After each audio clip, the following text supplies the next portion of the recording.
الحمد لله الحنان المنان الذي خلق الإنسان وعلمه البيان والصلاة والسلام على رسوله سيد الإنس والجان وعلى آله وأصحابه ذوي الخير والإحسان أما بعد فأعوذ بالله من الشيطان الرجيم بسم الله الرحمن الرحيم ولله العزة ولرسوله وللمؤمنين ولكن المنافقين لا يعلمون صدق الله مولانا العظیم۔ بارگاہ رسالت معاب صلی اللہ علیہ وسلم میں درود پاک کا ہدیہ پیش کریں۔ اللہم صلی علی سیدنا و مولانا محمد معدن الجود والکرم وآلہ واصحابہ الکرام وابنہ الکریم وبارک وسلم صلاة دائمة سرمدا ابدا۔ میرے عزیزوں، جو حضرات کھڑے ہیں، اب صاف نظر آ رہا ہے، ہم نے آپ کے لیے کرسی چھوڑ دی ہے۔ اور ایک بات مجھے سمجھ میں آتی ہے، اکثر جلسوں میں یہ ہماری قوم کا حال یہ ہے، میں تو ایک ادنا طالب علم، میرے اور اپنے درمیان کسی اور کو حائل ہونے نہیں دیتے۔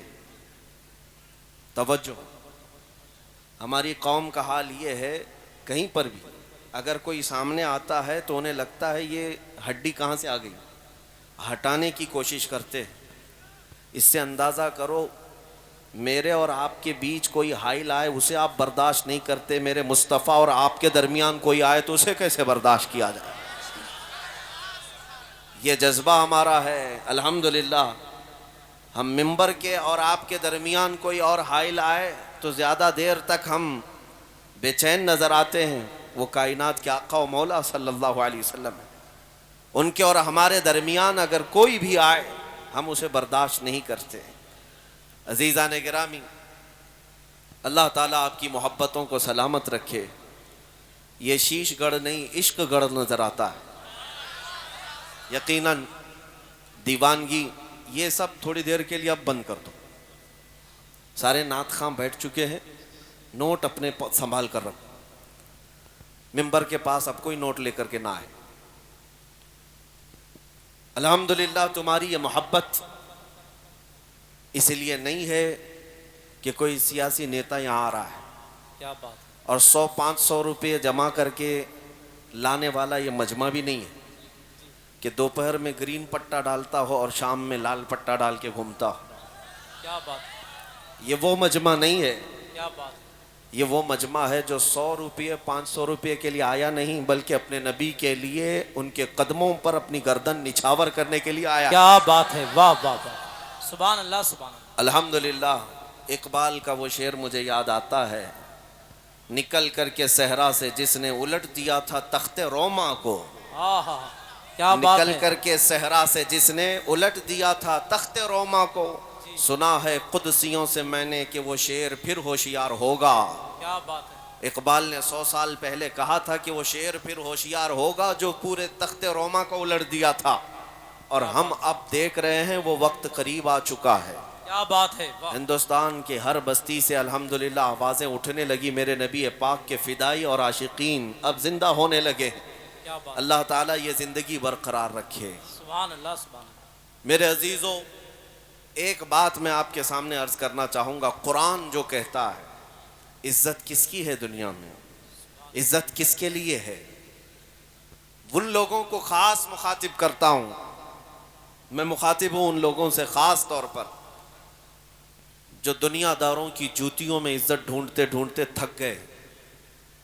قرآن کہتا ہے وَلِلَّهِ الْعِزَّةُ وَلِرَسُولِهِ وَلِلْمُؤْمِنِينَ، عزت تو صرف اللہ کی ہے، رسول کے لیے ہے اور ایمان والوں کے لیے۔ کیا بات ہے، وَلَكِنَّ الْمُنَافِقِينَ لَا يَعْلَمُونَ، لیکن منافقین کو یہ بات سمجھ میں نہیں آتی۔ کیا بات ہے، ان کو ایسا لگتا ہے کہ گاڑی بنگلے اور تخت و تاج میں عزت ہے، لیکن میرے عزیزو حقیقت میں عزت میرے مصطفیٰ کے قدموں میں ہے۔ سبحان اللہ سبحان اللہ، نبی واہ، پاک صلی اللہ علیہ وسلم سے جو وابستہ ہوا، اس کی عزت کا حال یہ ہے کہ وہ صرف جیتے جی لوگوں پر حکومت نہیں کرتا، انتقال کر بھی جائے، صدیاں بیت جائیں، لیکن لوگوں کے دلوں پر سے اس کا راج ختم نہیں ہوتا۔ کیا ہم نے آج امام عشق و محبت کی حکمرانی اپنے دلوں پر محسوس نہیں کی ہے؟ 100 سال گزر گئے بریلی کے امام کو انتقال کیے ہوئے، لیکن ہر مجمع میں اعلیٰ حضرت زندہ نظر آتے ہائے ہائے ہائے، کیا بات ہے، واہ واہ واہ. اس کی وجہ سبحان کیا اللہ، ہے؟ سبحان اللہ. وجہ یہ نہیں ہے کہ پٹھان خاندان کے ایک بڑے رئیس تھے، زمیندار تھے، نہیں. اعلیٰ حضرت ہر مجمع میں آج اس لیے زندہ ہیں کہ وہ فنا فی الرسول تھے. ہائے ہائے ہائے. میرے آقا کے قدموں میں انہوں نے عزت ڈھونڈی، اس لیے مولا کریم انہیں ہمیشہ کے لیے عزت سے نوازا. اے سنی مسلمانوں، آپ سے بھی میں یہ کہوں گا، آدھے تیتر آدھے بٹیر بن کر کے جو لوگ یہ سمجھتے ہیں کہ ہمیں کامیابی مل جائے گی، تم کبھی داڑیاں چلا کر ٹوپیاں چھپا کر کچھ لوگوں کی خوشامدی اور کچھ لوگوں کو راضی کرنے کی کوشش کرتے ہو، میں سیکولر بن جاؤں گا، وہ بھی مجھے اچھا کہیں گے، یہ بھی مجھے اچھا کہیں گے، تم کہیں کے نہیں رہ جاؤ گے، ادھر کے بھی نہیں ادھر کے بھی نہیں. یہ ظالم دنیا تمہیں کبھی بھی وفا نہیں دکھائے گی. کاش تم ایک بار میرے مصطفیٰ کریم صلی اللہ تعالیٰ علیہ وسلم کے پورے غلام ہو جاؤ، پھر دیکھو میرے آقا صلی اللہ علیہ وسلم نہ دنیا میں تنہا چھوڑتے ہیں، نہ قبر میں اور نہ حشر. ہائے ہائے، نعرے تکبیر، نعرے رسالت، شہید اعظم کانفرنس، مسلک اعلیٰ حضرت، غازی ملت. کیا بات ہے. عزت کس کی ہے؟ عزت رسول پاک صلی اللہ علیہ وسلم کے قدموں میں ہے، ان کے وفاداروں کی عزت ہے. آج جن لوگوں کے متعلق آپ یہ سمجھتے ہیں کہ ارے بھیڑ تو ان کی بھی ہے، کوئی سیاست پر بیٹھا ہوا نیتا آ جائے تو وہ بھی بھیڑ جمع کر لیتا ہے. میرے عزیزو، بھیڑ کا نام عزت نہیں ہے، کیا بات. بھیڑ کا نام عزت نہیں ہے. ویسے مرے ہوئے جانور کو دیکھنے کے لیے کتے بھی بھیڑ لگاتے ہیں، کوے بھی بھیڑ لگاتے ہیں. کیا بات ہے. وہ بھیڑ عزت کی نہیں ہے، وہ نوچ کھانے والی بھیڑ ہے، مرے ہوئے جانور کو نوچنے والی بھیڑ ہے. اور حقیقی عزت کسے کہتے ہیں؟ شاید یہاں دیکھی ہوئی آنکھیں موجود ہوں گی، حضور تاج الشریعہ بدر ہائے الشریعہ. ہائے ہائے، سبحان اللہ سبحان اللہ، زندہ باد زندہ باد. میرے عزیزو، وہ سوشل میڈیا کے قاضی القضات بھی نہیں تھے. میرے عزیزو، ہاں مجھے بتایا شیش گڑھ والوں نے کہ حضور تاج الشریعہ رحمۃ اللہ تعالیٰ علیہ اس میدان میں تشریف لائے، سبحان اللہ سبحان اور میں جب یہاں آیا ہوں تو ان کا ایک ادنا غلام بن کر کے آیا ہوں، سبحان اللہ سبحان. اور میرے پاس جو نسبت ہے زندگی بھر فخر کرنے کی، وہ انہی قدموں کی نسبت سے. ہائے ہائے، سبحان. الحمدللہ میں نے عزت دیکھی ہے بڑے بڑوں کی. اگر کوئی یہ سمجھتا ہے کہ بہت گورے ہونے کی وجہ سے لوگ عزت کرتے تھے تو یہ تمہاری خام خیالی ہے. عراق میں، ترکی میں، شام میں، مصر میں گورے لوگ کم نہیں ہیں، بہت حسین و جمیل لوگ ہیں. میں بریلی شریف میں جانتا ہوں شیخ عمر سلیم العظمی، امام اعظم ابو حنیفہ رحمۃ اللہ علیہ کی اولاد میں سے، وہ تقریباً 3 مہینے تک یہیں بریلی میں تھے. بڑے خوبصورت، ان کا چہرہ تو سیب کی سرخی کی طرح. لیکن ہم نے دیکھا کہ حضور تاج الشریعہ جب نماز کے لیے کبھی وہاں مصلی بچھا کر کھڑے ہوتے، وہ کافی دیر تک نماز ختم ہونے تک ٹکٹکی باندھ کر دیکھتے رہتے. کیا عراق میں اور علماء نہیں تھے؟ کیا عراق میں بڑے خوبصورت لوگ نہیں ہیں؟ انہوں نے جو خود ہم سے کہا تھا وہ بات میں آپ کے سامنے رکھتا ہوں. اور شیخ عمر سلیم العظمی نے کہا تھا کہ بیٹا، ہم ان کو جو دیکھتے ہیں یہ ہمارے اختیار میں نہیں ہے، خود ان کا حسن ہماری اپنی طرف ہمیں کھینچتا ہے. اور پھر انہوں نے کہا یہ حضور پاک صلی اللہ تعالیٰ علیہ وسلم کے سچے عشق کی برکت ہے جو سینہ ان کا لبالب بھرا ہوا ہے. عزت اس بات کی ہے. ابھی اگر میں ذکر کرنے لگ جاؤں تو یہاں عرس تاج الشریعہ ہی ہو جائے گا، لیکن میرا موضوع ہے حضور پاک کی محبت.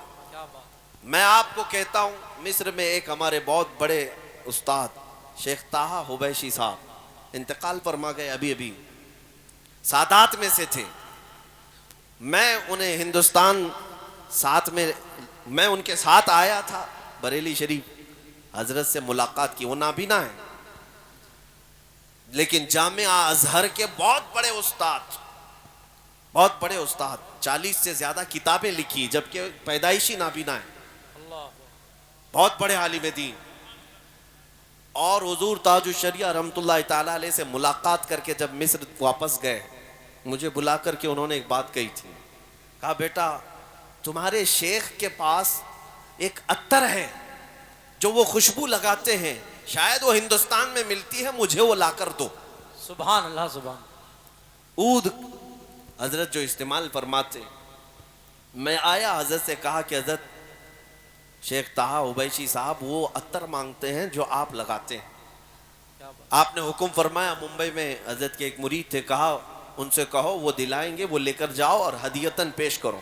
کافی مہنگا عطر تھا، سبحان اللہ، سبحان میں خود وہ شیشی لے کر گیا اور شیخ طہا عبیشی صاحب کو پیش کیا کہ حضرت نے آپ کو ہدیہ پیش کیا ہے جو عطر آپ نے مانگا تھا۔ انہوں نے لگایا، خوشبو لگائی اور اس کے بعد کہا یہ وہ نہیں ہے جو مجھے چاہیے تھا، ہائے ہائے، کیا وہ بات، کوئی اور عطر لگاتے ہیں۔ کیا بات ہے، میں دوسری چھٹی میں پھر آیا، حضرت سے کہا کہ وہ کہہ رہے ہیں یہ عطر نہیں ہے، آپ کوئی اور عطر لگاتے ہیں۔ حضرت نے فرمایا ٹھیک ہے وہ بھی بھیجتے ہیں۔ پھر دوبارہ ایک اور قیمتی عطر میرے ہی ہاتھ سے بھیجا گیا، میں لے کر کے وہ جب پہنچا اس شیخ اعظم کے پاس، انہوں نے وہ لگایا، کہا بیٹا اب مت بولنا جا کر، یہ بھی وہ عطر نہیں ہے جو مجھے چاہیے تھا، اللہ اللہ، اب مت کہو، بار بار تکلیف میں مت ڈالو۔ تو میں نے پوچھا کہ حضور بتائیں تو صحیح کیسی تھی وہ خوشبو، کیا ہے؟ انہوں نے بات کہی، اپنا واقعہ بتایا۔ سن 1986 میں 1986 کی بات کر رہے ہیں، میں حج کے بعد مدینہ طیبہ کی حاضری کے لیے گیا تھا۔ شیخ نے فرمایا روضہ رسول کی حاضری کے وقت مجھے جالیوں کے اندر سے خوشبو آئی اور کافی دیر تک وہ خوشبو تھی۔ میں نے وہاں کے مقامی لوگوں سے پوچھا جو ذمہ دار ہیں، اندر روضہ رسول پر جو خوشبو لگائی جاتی ہے یہ خوشبو کہاں سے آتی ہے؟ اس وقت لوگوں نے کہا تھا کہ یہ ہندوستان سے آتی ہے۔ واہ واہ، مجھے اس بات پر فخر ہے، سبحان میرے اللہ، آقا کے روضے پر ہند سے خوشبو گئی۔ کیا بات ہے، شیخ طہا عبیشی صاحب کہتے ہیں میں نے معلوم کیا تھا کہ روضہ رسول پر تمہارے ملک سے خوشبو بھیجی جاتی ہے اور وہی لگائی جاتی ہے۔ کتنے سال ہو گئے؟ سن 1986 سے لے کر میں 2010 کی بات کر رہا ہوں۔ 2010 کی بات، تقریباً 25 سال گزر گئے۔ اس کے بعد وہ کہتے ہیں 25 سال میں ڈھونڈتا رہا کہ وہ عطر ملے، لیکن جب بریلی آیا تو تمہارے شیخ کے پاس مجھے وہ نظر آئی، ہائے ہائے ہائے، کیا بات ہے، ان کے پاس مجھے وہ خوشبو آئی جو 25 سال پہلے میں سونگا تھا۔ واہ، میں چاہتا تھا کہ وہی خوشبو وہ مجھے بھیجیں۔ واہ واہ، اب مجھے سمجھ میں آیا کہ کچھ اور مانگ رہے ہیں۔ پھر ہم نے حضرت سے کہا ان کا واقعہ کہ وہ تقریباً 25 سال پہلے مدینہ طیبہ سے خوشبو سونگھے تھے اور ان کو وہ خوشبو آپ کے کپڑوں میں سمجھ میں آئی اور آپ کے پاس انہوں نے محسوس کی وہ خوشبو چاہتے ہیں۔ حضور تاج الشریعہ رحمۃ اللہ تعالیٰ علیہ، یہ عاشقوں کی بات میں کر رہا ہوں میرے عزیزوں، انہوں نے مسکرا کر کے کہا جاؤ پھر اب وہ کسی بازار میں نہیں ملے گی، حضرت سے کہہ دینا۔ ہائے ہائے، نعرے تکبیر، نعرے رسالت، شہید اعظم کانفرنس، مسلک اعلی حضرت، واپس جاؤ اور کہہ دو اب وہ کسی بازار میں نہیں ملے گی۔ یہ کچھ راز کی باتیں ہیں جو افشا نہیں کیے جاتے ہیں۔ میرے عزیزوں، یہ جو خوشبوئیں تھیں یہ بازاروں سے ملنے والی خوشبوئیں نہیں، یہ میرے مصطفیٰ کے عشق کی خوشبو ہے، محبت مصطفیٰ کی خوشبو ہیں۔ اور اسی لیے آپ کے ناظم اجلاس نے بھی ابھی کہا تھا، مجھے شعر یاد نہیں آتے، کہ جو نبی پاک صلی اللہ تعالیٰ علیہ وسلم کو سمجھ نہیں پاتے یا وہ خوشبو محسوس نہیں کر پاتے، یہ وہی لوگ ہیں جن کے اصول میں خطا ہے، حضور پاک صلی اللہ علیہ وسلم کی شان میں توہین کرنے والے۔ بہرحال میں آج آپ سے یہ خطاب کرنا چاہوں گا کہ عزت رسول پاک کے قدموں میں ہے، ان کے غلاموں کی ہی عزت ہے۔